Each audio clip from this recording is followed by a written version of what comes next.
Welcome back, you beautiful people, to episode 2 of the Ultimate Build series. Today's featured firearm is the Sig P320. Let's check it.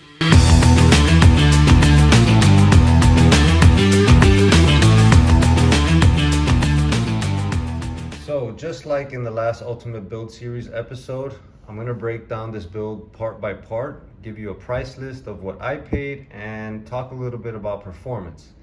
Now in the next Ultimate Build series episode, I'll feature either a Glock 17 or an AR-15, both budget builds. Let me know in the comments which one you'd like to see, and make sure to subscribe so you don't miss it. All right, so diving right in. A quick disclaimer before we get started. I won't include the optic or flashlight in the price list since they are accessories and they're not really necessary for the function of the firearm.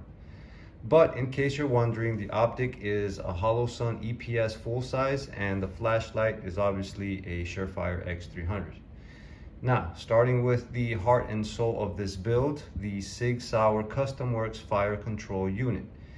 As I'm sure most of you know, that's the serialized part, which is considered the firearm, and it's also the most expensive part on the list, so it's pretty much downhill from here regarding cost.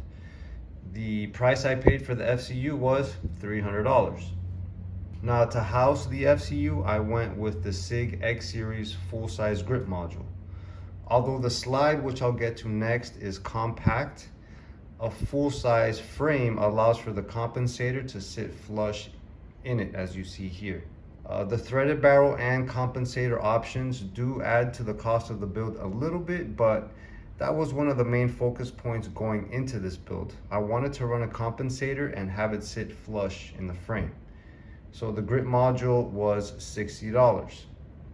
The slide is Patmos arms, and it's the Revelation slide.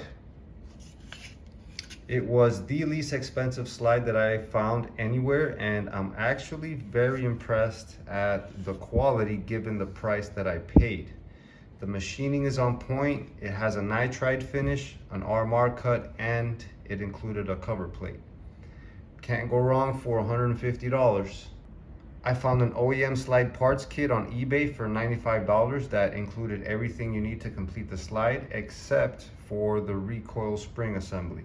So it included the firing pin, the back plate, the extractor, the plunger, and then I picked up an OEM recoil spring assembly for $35. The iron sights are Rainier Arms fiber optic suppressor height sights. It has a fiber optic sight in the front, blacked out in the rear, and it has serrations on the front face on both to help minimize glare. Those were $35.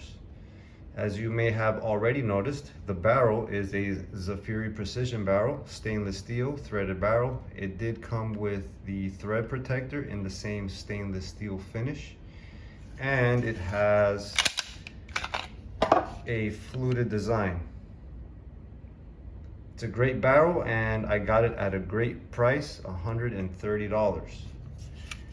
Now at the front end of the barrel is a Herrington Arms compensator. It's a 3-port design, so it has 1 port on either side and 1 on the top. It also has a set screw, 1 on each side to hold it down from getting loose. And that was $90. So if we add all that up, we get a total of $800. Not bad considering that this build is very closely comparable, in my opinion, to the P320 Spectre comp. Side by side, they look extremely similar, but the Spectre comp has a $1,400 price tag. Now performance, this thing is the flattest shooting pistol I own, hands down. It shoots on a freaking wire.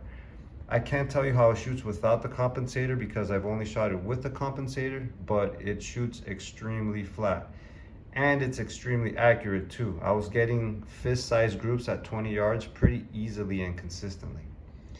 I only have 300 rounds through it, and I did have some failure to extract malfunctions.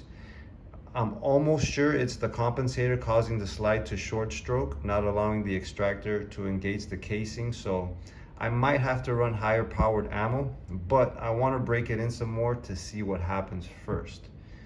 Well, if you missed the first episode, click here, go watch it. Make sure to stay tuned for the next one. And until then, God bless, stay safe.